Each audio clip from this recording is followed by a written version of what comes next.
She looked into his eyes and whispered, "Marry me." But he walked away, leaving her heart shattered. Years later he returned, only to see her holding a child, one whose eyes mirrored his own. In that single moment, his world collapsed. Had he abandoned love, or his own blood? This is not just a story. It's a piece of someone's hidden pain quietly waiting to be heard. In today's story, we dive into a moment that can change everything, in the most unexpected way.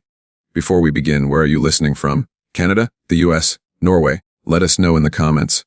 Because stories may begin anywhere, but they connect us all. Stay with us until the very end, because sometimes what breaks your heart can also heal it. And if you believe stories can change lives, hit subscribe. Join our journey. We'd love to hear your thoughts. Drop a comment. Your voice matters here. The rain came down in silver sheets that night, drenching the city in a melancholy rhythm. The streets shimmered beneath the glow of street lamps, their reflections broken with each raindrop that fell. Somewhere in the tallest building downtown, in an office that seemed more like a palace of glass and steel than a workplace, a man stood staring at his own reflection on the window. His name was Ethan Blackwell, a name that commanded entire boardrooms, crushed competitors, and left whispers in every business circle. To the world, he was flawless, a billionaire CEO who had built an empire on ruthless decisions and unshakable ambition. But behind the cold exterior, his heart carried a wound that even wealth could not cover. That night, years earlier, he remembered the trembling voice of the woman who once held all of him together, Clara Hayes. She wasn't from his world. She had grown up in a quiet neighborhood, working 2 jobs, carrying dreams too fragile for someone like him. They met by accident, and in the gentle, clumsy way of 2 different worlds colliding, they fell in love, and then came the moment, the words that should have bound them forever. "Marry me," she whispered, her eyes full of trembling hope, hands clutching his like lifelines. She wanted simplicity, a promise of love, a future carved from devotion rather than wealth. But Ethan, hardened by years of betrayal, by the belief that love was a weakness, stepped back. His silence was sharper than rejection. He left her standing under the streetlight in her pale blue dress, rain soaking her hair, her tears mixing with the storm. He walked away. It should have ended there. It could have ended there. Yet fate has its cruel ways of weaving threads that bind hearts across time. Because years later, when Ethan returned to the city he once abandoned, he saw her again, Clara. Her smile was softer, her body thinner, her eyes carrying stories he wasn't part of anymore. And beside her, clutching her hand with tiny fingers, stood a child with eyes so familiar it made his chest cave in. Eyes that looked like his. Ethan's empire had conquered the world, but at that moment, standing on the other side of the street, drenched in silence and regret, he realized he had lost the only thing that ever mattered. And this was only the beginning. The city was alive the night Ethan first saw Clara, though he barely noticed the crowd pressing around him. For a man like him, people blurred into the same gray background, faces without names, voices without weight. He had been leaving a late board meeting, exhaustion tugging at his shoulders, irritation shadowing his thoughts. Deals, numbers, rivals, it was all he knew. His heart beat only for profit margins and signatures on contracts. But then, as he crossed the street near a little cafe glowing against the winter cold, he saw her. She was standing by the door, fumbling with her worn coat that seemed 2 sizes too big, balancing a tray of steaming cups. The wind threatened to snatch the tray from her hands, but her eyes, those soft, determined eyes, never wavered. Ethan had never believed in fate, but for a moment he paused, caught by something he couldn't name. She stumbled slightly, the tray tipping. Without thinking, he reached forward, steadying her hand before the hot coffee spilled across the sidewalk. She looked up. It was such a small moment, and yet it rooted itself in Ethan's memory. Her gaze wasn't filled with awe, the way most people looked at him when they realized who he was. She didn't care that his suit was worth more than her rent. She just offered a smile, simple, warm, grateful, and in that instant, Ethan felt something shift. "Thank you," she said softly. Her voice was gentle, carrying a sincerity that disarmed him. He should have walked away. He had no time for strangers, especially ones who smelled of coffee and carried books in their bags. Yet he lingered, watching as she disappeared into the cafe, her laughter spilling into the night as she greeted her coworkers. Something about her unsettled him, and Ethan wasn't a man who liked being unsettled. Days later, he found himself walking by the cafe again, telling himself it was coincidence. But when he saw her inside, hair tucked behind her ear, as she scribbled something in a notebook between serving customers, he felt that strange tug again. Clara Hayes. He learned her name only when he finally stepped in, ordering coffee he didn't even want just to hear her speak again. There was a light in her that the city hadn't stolen, a kind of resilience that shone even in her tired movements. She talked about her younger brother she was putting through college, about her dreams of finishing her own studies someday. Ethan listened, truly listened, for the first time in years, and slowly, against everything he believed, he began to return. Not for the coffee. Not for the cafe. For her? Yet in the back of his mind, a shadow lingered. Men like him didn't belong in the lives of women like Clara. He knew this. But the way she laughed, the way her presence softened the sharp edges of his soul, it was dangerous. Because it made him want something more than money, more than success. And that, for Ethan Blackwell, was terrifying. Winter settled deeper into the city. The streets laced with frost and the air carrying the bite of cold mornings. Ethan found himself returning to the cafe more often than he could explain. Each visit another risk to the walls he had so carefully built. He told himself it was convenience, that the cafe was on his way to the office, but convenience had nothing to do with the way his steps quickened when he saw her through the window, her hands busy, her smile effortless. Clara had a way of making the ordinary glow. She would hum quietly as she wiped tables, tilt her head when listening to a customer, laugh without restraint when something truly amused her. Ethan, who lived in a world of polished conversations and measured smiles, felt as though he was breathing a different kind of air when she was near. It was unsettling, addictive, and frightening all at once. She started to notice him too, not as Ethan Blackwell the CEO, but as a man who always ordered black coffee he barely touched. One evening, when the cafe was nearly empty and the world outside blurred with falling snow, she leaned across the counter and asked, "Do you even like coffee?" He looked at her, startled by the simplicity of the question. Most people wanted to know about his company, his wealth, his power. But Clara asked if he liked coffee. He almost laughed, and then he admitted, "Not really." Her laughter rang out, bright and genuine.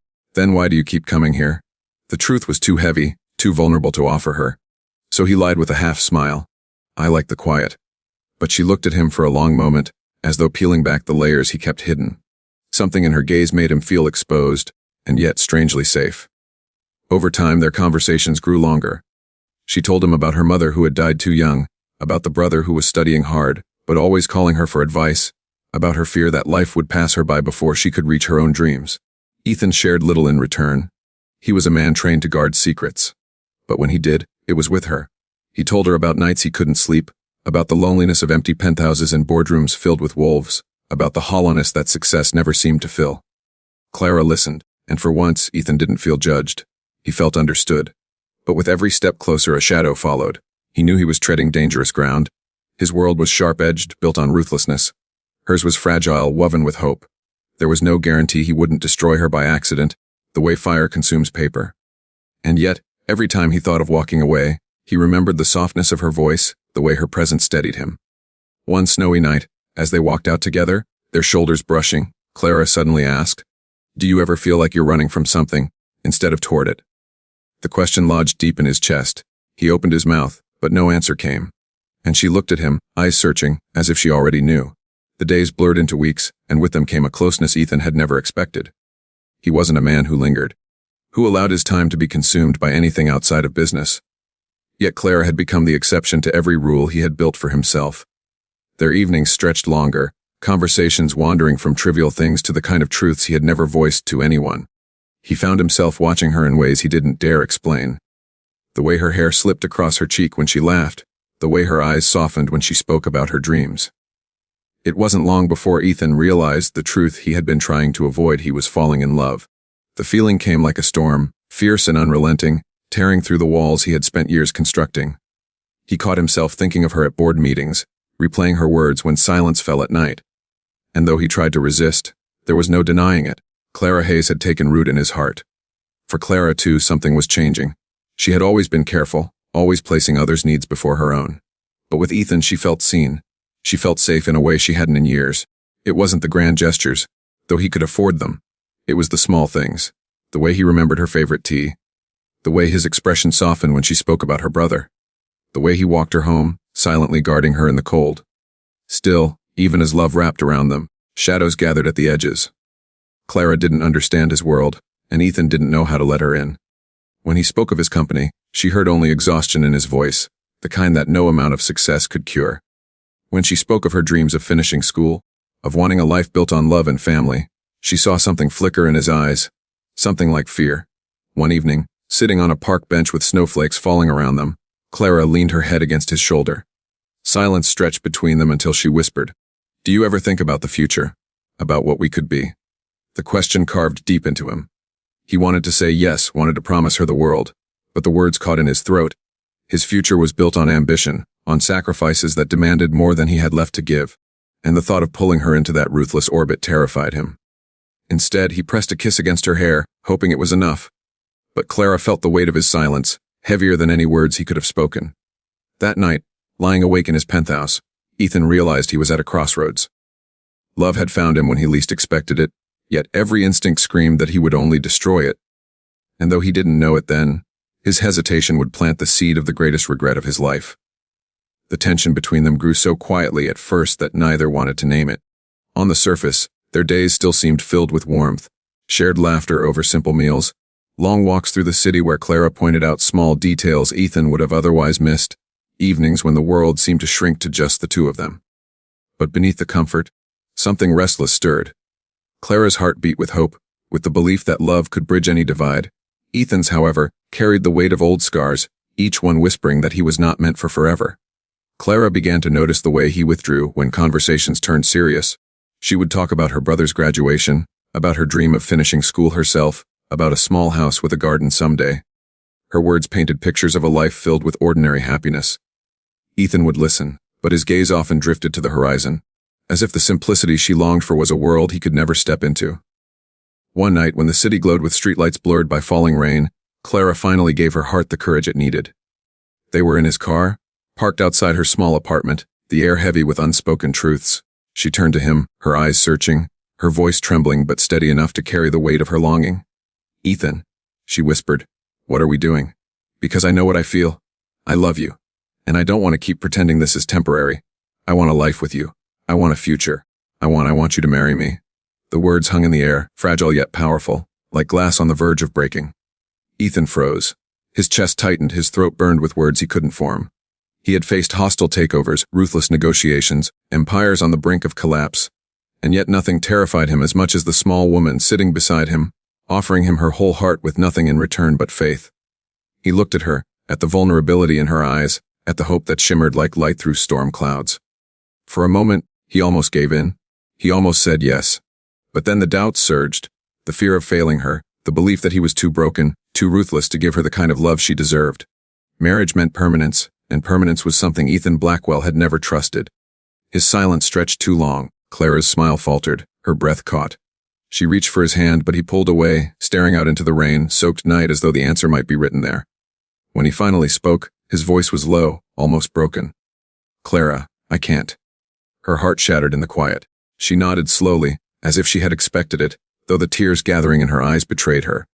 She opened the car door without another word, stepping into the rain that quickly hid the wetness on her cheeks. Ethan sat there, his hands trembling against the steering wheel, knowing he had just walked away from the one thing that could have saved him. The days after that night stretched into a silence Ethan could not escape. At first, he told himself it was for the best, that walking away had saved Clara from the weight of his world. He buried himself in work, filling every hour with meetings and deadlines, convincing himself that distraction was discipline. But late at night, when the city outside his penthouse was nothing but a scatter of lights, her face haunted him. He would see her eyes, shimmering with unspoken tears, hear her voice trembling with hope as she asked him to marry her, and he would hear his own cowardly answer echoing back, "I can't." Clara, meanwhile, carried her heartbreak quietly. She still went to work at the cafe, still smiled at customers, still listened to her brother's stories of school with patient warmth. But those who knew her best saw the change. The brightness in her laughter had dulled. The lightness in her steps had vanished. She had given Ethan the deepest part of herself, and he had walked away as though it meant nothing. Still, Clara refused to hate him. Love, even when wounded, clung stubbornly to her heart. She told herself he was afraid, that maybe someday he would realize what he had lost. But each day that passed without a call, without a visit, made that hope wither. Weeks became months. Ethan never returned to the cafe. Clara stopped looking for him in the crowds. It was as though they had lived a dream, one that dissolved the moment the morning came. Yet the ache of what might have been never left either of them. For Ethan, success grew emptier. He closed deals, expanded his empire, but every triumph felt hollow. He avoided the places where he might see her, afraid of what her presence might do to him. And yet, deep down he yearned. He longed for the nights filled with her laughter, for the softness she had brought into his hardened world. But pride chained him, and fear silenced him. For Clara, life demanded resilience. She poured herself into her work, into her brother's future, into surviving each day. But sometimes, in the quiet of her room, she would replay that night, asking herself what she had done wrong. Was it foolish to believe love could have been enough for them? Was she naive to think that even the richest man in the city could have chosen her? Time moved forward, but it carried both of them in opposite directions. Clara, wounded but determined, began to rebuild her world without him. Ethan, consumed by regret, pretended his world was unshaken even as it hollowed inside. Neither of them knew that fate was not finished. Neither of them imagined that years later, in the same city streets where their love was born and broken, they would see each other again. Only this time, Clara would not be alone. A child's hand would be clasped in hers, and Ethan's reflection would stare back at him through eyes that looked painfully like his own. Years slipped away like pages torn from a book, each one leaving its mark. Ethan built his empire higher, his name heavier with power, but inside he felt the slow decay of a man who had won the world and lost the one soul who mattered.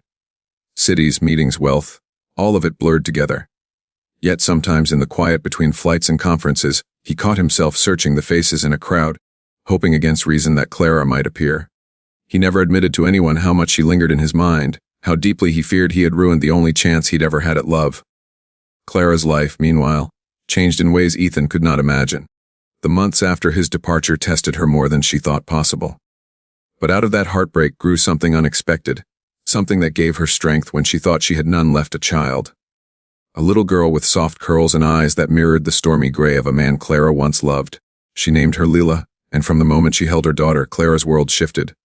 Leela became her reason, her anchor, the proof that love had not left her empty. It had given her the most precious gift of all. Raising her wasn't easy. Clara worked 2 jobs, sometimes 3, juggling bills and sleepless nights. Yet every smile from Leela reminded her why she kept going. The little girl carried a joy so pure it softened even Clara's hardest days.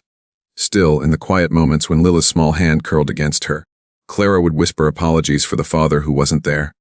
She told herself she would never let her daughter feel unwanted, even if the man who had given her life had walked away.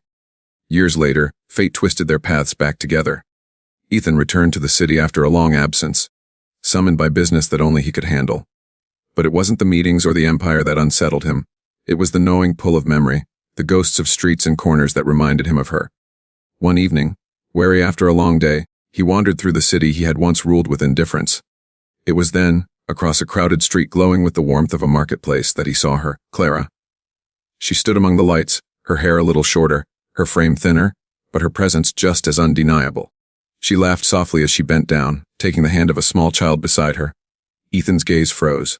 The child looked up at Clara, then turned toward the world, and Ethan felt the air rip from his chest. The little girl's eyes, stormy gray like mirrors of his own, pierced through him. For a moment, time fractured. He couldn't move, couldn't breathe. Every memory of Clara came rushing back, colliding with the impossible sight before him. A child. Her child. Ethan gripped the lamppost beside him, the weight of realization crushing him. He had walked away once, but now he stood staring at the life that could have been his, the family he had unknowingly abandoned. And across the street, Clara's eyes lifted. She saw him. Her expression froze, a mixture of shock and something far deeper, something he wasn't ready to face. Ethan stood frozen on the edge of the street, his chest rising and falling as though he had run miles, though his feet hadn't moved an inch. Clara's gaze held him captive, and for a fleeting second, the noise of the marketplace seemed to fade away. She hadn't changed in the way he feared. Time had carved more strength into her features, etched resilience into her smile. But her eyes, those eyes he once couldn't look away from, were different now. They carried stories he hadn't been part of, pain he hadn't eased, and a love he had once thrown aside. And then there was the child. The little girl tugged on Clara's hand, impatient with the stillness. "Mama, can we go see the lights?" Her voice rang out, soft and melodic, and Ethan felt his heart clench at the word mama. Clara nodded quickly, breaking the stare, her lips tightening into a line. She turned, guiding the child into the flow of the crowd, leaving Ethan standing in place as though nailed to the ground. He should have gone after her. Every fiber of his being screamed at him to cross the street, to call out her name, to kneel before the child who could only be his and beg for a chance to explain. But his legs betrayed him. Fear held him still, fear of what she would say, fear of what he had already lost forever. That night, Ethan returned to his penthouse, but it no longer felt like home. The silence pressed in heavier than ever before. He poured himself a drink, though it did nothing to quiet the trembling in his hands. He saw her face each time he closed his eyes, saw the little girl's smile that mirrored his own, saw the look on Clara's face when she spotted him. Not anger, not hatred, something far more piercing. Disappointment. Sleep abandoned him. He paced the length of his home until dawn painted the windows in pale light. The truth had been revealed to him, uninvited but undeniable. He had a daughter. Flesh and blood. A child who had grown up without him, who had learned to walk, to talk, to laugh, all while he sat in boardrooms and collected power. The thought gutted him. The following day, Ethan made a choice he hadn't dared the night before. He returned to the same marketplace, his eyes scanning desperately for Clara and the child. Hours passed, crowds shifted, but they never appeared. Still, he couldn't shake the image of them. He needed to see her again. He needed answers, even if they tore him apart. That evening, as the city lights blinked awake, Ethan whispered aloud to the empty air, "I will find you, Clara. I will find her. Even if you hate me, I need to know." And deep down, though fear gnawed at him, another question rose. A question that would not let him rest had he already lost the chance to be part of their lives, or was fate giving him one last chance to make things right? Ethan found Clara again a week later, though not by chance. He had spent restless nights calling in favors, using resources most men could only dream of. Yet when he finally stood across the street from the small bookstore where she now worked, his heart pounded not with triumph, but with dread. Through the glass window, he saw her arranging books on a shelf, her movements calm, deliberate. The little girl Leela, he would later learn, sat on a stool nearby, swinging her legs as she colored in a notebook. The sight nearly brought him to his knees. He wanted to rush in, to hold them both, to collapse under the weight of his confession. But hesitation kept him frozen at the doorway until Clara finally looked up and saw him. Her face went still. No smile, no warmth. Just recognition followed by an icy silence that spoke louder than words. Slowly, she set the book in her hand onto the shelf and walked toward him. "You shouldn't be here," she said, her voice low, careful though her eyes betrayed the storm inside her. "I had to see you," Ethan whispered, his throat tightening. "I had to see her." His gaze flicked toward the little girl, who was oblivious to the tension, humming to herself as she colored. Clara's hand shot out, gripping his arm, pulling him a few steps outside the store. The air between them crackled with everything left unsaid. "You don't get to just appear after all these years and look at her like that. You lost that right the night you walked away from me." The Ethan flinched at the truth in her words. "Clara, I didn't know. I didn't know about her, if I had." Her laugh was sharp, bitter. "If you had. You think it would have changed anything? You couldn't even say yes when all I asked for was you. How could I believe you'd stay for her?" Her words cut deeper than any rival's betrayal, deeper than any loss he'd faced in business. He reached for her hand, desperate, but she pulled away as though his touch burned. "Please, Clara, I made a mistake. The worst mistake of my life. But let me make it right now. Let me be part of her life." Clara's eyes glistened, but her voice hardened. "You can't erase years of absence with regret, Ethan. She doesn't even know you exist. And I won't let you break her heart the way you broke mine." For a moment, the world around them seemed to vanish. The noise of cars, the chatter of passers-by, until only their ragged breaths remained. Ethan's chest ached with the weight of her rejection, but he saw something flicker in her eyes, something softer buried beneath the pain. Hope. Doubt. He couldn't tell. Then, from inside the store, the little girl's voice called out, "Mama, are you coming?" Clara turned, her body trembling, and when she looked back at Ethan, her eyes carried a final warning. Stay away. And yet, as she walked back to her daughter, Ethan knew he couldn't obey. Because for the first time in his life, love, not ambition, was the battle he was willing to fight. Ethan could not stay away. Clara's command echoed in his ears, sharp and final, yet his heart rebelled against it. For days he lingered at a distance, watching quietly as Clara and the little girl moved through their routines. He never approached, never dared to disrupt their fragile peace, but every moment seared itself into his memory. The way the child skipped beside her mother, the way she clutched Clara's hand, the way her laughter floated into the air, it all broke him and healed him at the same time. He saw pieces of himself in her, not just in her storm, gray eyes, but in her stubborn tilt of the chin, her curiosity about the world. He longed to hear her voice say his name, though he knew she didn't even know it. Clara noticed him, of course. She always did. Sometimes her eyes would meet his across the street, filled with anger, sometimes with something he couldn't name. Yet she never confronted him again. Perhaps she thought his obsession would fade, that eventually he would return to his empire and leave them behind. But Ethan knew he couldn't. Not this time. One afternoon, when the winter sun was pale against the clouds, fate played its hand. Clara was late leaving work, caught up in a meeting with her manager, and little Leela slipped out of the bookstore ahead of her. Ethan had been sitting in his car nearby, wrestling with his conscience, when he saw the small girl step onto the sidewalk alone. She stopped at a street vendor's stall, fascinated by a row of colorful balloons. A car turned the corner too quickly, the driver distracted, and Ethan's heart stopped. Without thinking, he was out of the car, rushing forward. He reached her just in time, pulling her back onto the curb as the vehicle sped past, the wind from its wake ruffling her curls. The child blinked up at him, wide-eyed but unafraid. Thank you, she said softly, her voice carrying the same gentle sincerity her mother's once had. Ethan's throat tightened. He crouched down, his hands trembling as he brushed the hair from her face. Up close, the resemblance was undeniable. You should stay close to your mother, he managed to say, his voice thick with emotion. Clara's voice broke the moment like glass shattering. Lila. She rushed forward, panic etched across her face. Her eyes locked on Ethan, fury igniting instantly. She pulled her daughter into her arms, clutching her as though she might vanish. What are you doing? She hissed at him, her voice trembling. I didn't. She was about to. Ethan stumbled, his words failing him. I just wanted to keep her safe. But Clara's eyes blazed, but behind the fury was fear. She glanced at her daughter, who was safe and smiling, and her expression softened only for a moment. Then she looked back at Ethan, her walls rising again. You don't get to play the hero now. Not after everything. But Ethan saw something change in her gaze. He had stepped into their lives in a way she couldn't ignore, and for the first time, Clara's anger carried not just rejection but uncertainty. As she walked away with Lila in her arms, Ethan knew the fight wasn't over. It had only just begun. The park was quiet, blanketed by the orange glow of the late afternoon sun. Adrian walked slowly along the gravel path, his hands tucked into his coat pockets, his heart pounding with a rhythm that felt foreign, almost painful. He had rehearsed words in his mind countless times, only for them to scatter like frightened birds the moment he pictured Evelyn's face. Every step forward felt like a confrontation with his past, the version of himself that had walked away when all she had asked for was love. Ahead, under the same oak tree where they had once carved their initials into the bark, Evelyn sat with her little boy. The child's laughter floated across the park, innocent and unburdened, chasing after a toy car in the grass. Evelyn's gaze followed him, softened by that quiet strength she had always carried, the kind that Adrian had once mistaken for fragility. She looked peaceful, almost untouched by the storm he had left her in, and yet, when her eyes finally lifted and met his, the air thickened with unspoken words. She didn't move at first, neither did he. For a long moment, they only looked at each other.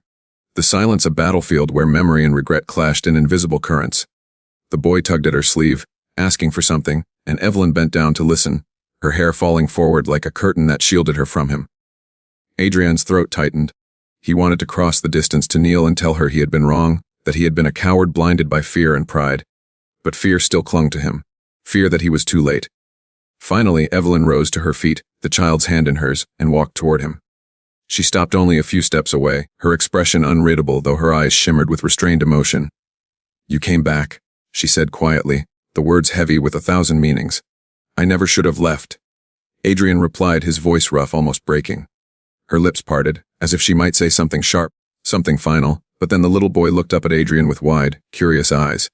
For the first time, Adrian's walls collapsed. He knelt down, meeting the child at eye level, and managed a fragile smile. Hello, he whispered. The boy smiled shyly, pressing closer to Evelyn's side. In that instant, Adrian realized the truth he had been avoiding. This child was the proof of everything he had missed, the consequence of his choice to walk away, and yet, also the chance for something new. Tears burned behind his eyes, but he didn't let them fall. He simply looked back up at Evelyn, waiting, hoping she might see not just the man who had failed her, but the man who desperately wanted to make things right. For the first time in years, Evelyn's hardened expression softened. He doesn't know you, she whispered, her voice trembling. Then let me earn the right to change that, Adrian said, steady now, his chest rising with a conviction he hadn't felt before. The silence stretched, but it was different this time. No longer a battlefield, but a fragile bridge being rebuilt. Evelyn looked at her son, then back at Adrian. And though she didn't answer with words, she didn't walk away either. The setting sun dipped lower, painting the world in hues of gold and crimson. For Adrian, it was the first glimpse of hope he had seen in years, the quiet possibility of forgiveness, of love resurrected, of a family he had once abandoned but was willing to fight for, no matter how long it took. And as Evelyn turned, gently guiding her son back toward the path, she glanced over her shoulder, leaving Adrian with a look that wasn't a promise, but neither was it rejection. It was a beginning.